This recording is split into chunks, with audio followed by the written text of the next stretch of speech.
ថានេះទៅមកលេងស្រុកមកជួបម៉ែពុកពេលបុណ្យចូលឆ្នាំជួបបងក្រមុំអឹមអៀនដាក់ឯគៀនដូចខ្លាចគេខំ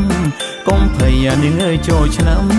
មករំនាងអើយចូលឆ្នាំមិនចេះបងចាំបងរៀនស្នេហ៍ស្នងថាកុំព្រួយបងចាំបងរៀនស្នេហ៍ស្នងសុភាពម្លេះក្រមុំស្រុកខ្ញុំរឹកពីរំទុំមិនចេះញ៉េញ៉ៃ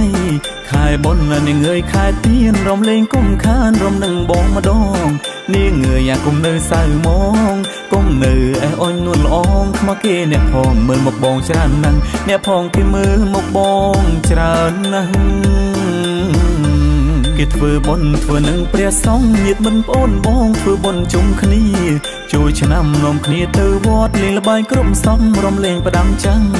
នាងអើយអាសប្បាយខ្លាំងណាស់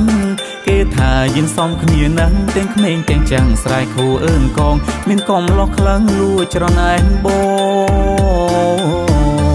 ប្រពៃណីពីដូនពីតាយើងត្រូវរក្សាឲ្យបានខ្ជាប់ខ្ជួនកុំភ្លេចព្រះរូបក្នុងផ្ទាំងមានគុណធំណាស់ជាព្រះកន្លងស្រោចទឹកដុកក្អែលោកផងសុំសុខសឹមសានណាអូនកុំឲ្យរំលងអ្នកមានគុណថ្លៃបានសងសុស្ដីសិរី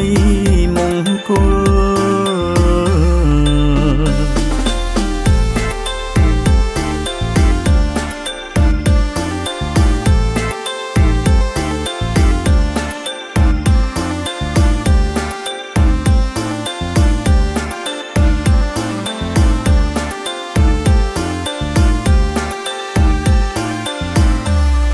ឮថានាងទៅមកលេងស្រុកមកជួបម៉ែពុកពេលបុណ្យចូលឆ្នាំជួបបងក្រមុំអឹមអៀនដាក់ឯគៀនដូចខ្លាចគេខំកុំភ័យនាងអើយចូលឆ្នាំមករំនាងអើយចូលឆ្នាំមិនចេះបងចាំបងរៀនស្នេហ៍ស្នងថាកុំព្រួយបងចាំបងរៀនស្នេហ៍ស្នងសុភាពម្លេះក្រមុំស្រុកខ្ញុំរឹកពីរំទុំមិនចេះញ៉េញ៉ៃខែបុណ្យនាងអើយខែទៀនរំលេងគុំខានរំនឹងបងម្ដងនាងអើយយ៉ាគុំនៅសៅមកគុំនៅអេអុញនួនល្អងខ្មៅគេអ្នកផងមើលមកបងច្រើនណាស់អ្នកផងគេមើលមកបងច្រើនណាស់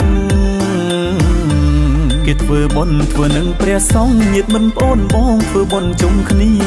ជួយឆ្នាំនាំគ្នាទៅវត្តលេងល្បែងគ្រប់សំរំលេងផ្ដាំចាំង